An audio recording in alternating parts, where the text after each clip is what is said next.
Salut les sportifs, aujourd'hui petit test du DJI R2S avec la fonction Active Track en mode suivi, donc en gravel, dans le Beaujolais toujours pour ceux qui me suivent.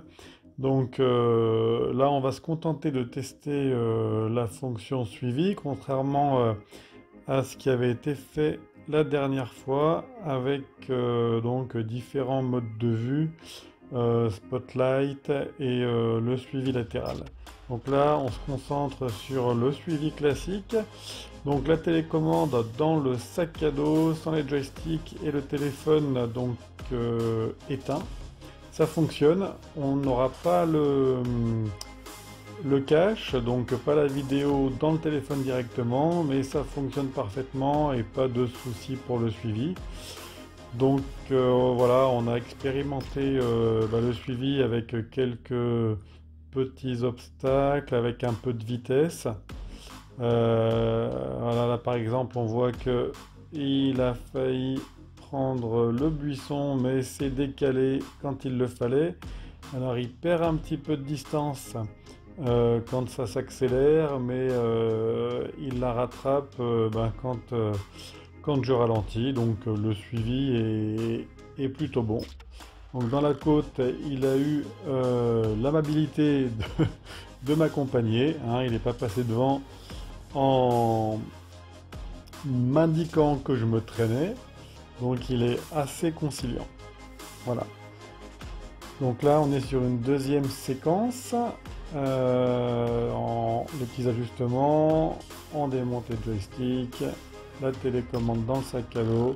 Donc en fait, il vaut mieux faire en sorte que rien n'appuie sur les boutons de la façade. Voilà, c'est le seul petit, petit truc dont il faut s'assurer. Alors sur cette séquence, on va passer sous des arbres. Donc là, on va le voir. On va voir la façon dont il le gère. Il cherche un petit peu son chemin, comme on va pouvoir le voir. Du coup, il perd un petit peu la distance par rapport à moi. Mais par contre, il est toujours accroché, hein, comme on peut le voir. Il suit à sa vitesse, mais il suit en gérant les différents obstacles qu'il y a au-dessus de lui et sur les côtés. Et là, c'est vrai qu'il m'a fait une petite frayeur, on va le voir, puisque il prend de la vitesse quand ça se dégage et voilà, il m'a fait un petit retour rapide, un petit survol, et puis donc il est allé se positionner un petit peu en retrait, mais toujours accroché donc au sujet. Voilà. Donc j'étais prêt à le reprendre en main avec la télécommande, mais ça n'a pas été nécessaire, et c'est reparti donc en mode suivi. Donc voilà, c'est le seul petit point auquel il faut faire attention. Il rattrape le retard qu'il a pris en se mettant en grande vitesse et il a du coup un petit peu de mal à s'arrêter, sachant qu'ils annoncent en gros 30 mètres pour passer de la vitesse normale à l'arrêt complet. Voilà, donc à quelque chose dont il faut tenir compte. Donc sur cette séquence, rien de bien particulier, ça descend toujours. Avec un petit peu de vitesse, ça suit, hein, c'est fluide dans le suivi, pas de saccade, ça se passe bien, bon suivi du dénivelé.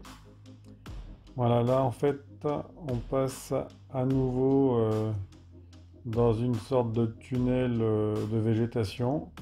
Pareil, bonne gestion. Il part un petit peu à droite, mais il esquive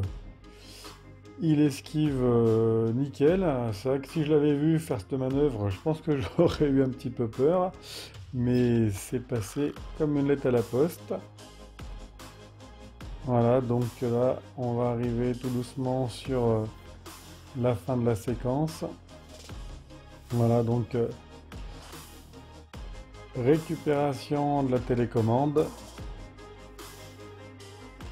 pour récupérer, reprendre la main sur le drone en arrêtant le mode suivi. Donc globalement bien satisfait de ses performances en suivi. Alors on ne pourra pas en faire autant en vol latéral puisqu'il n'a pas de capteur, mais on va dire que la mission est accomplie.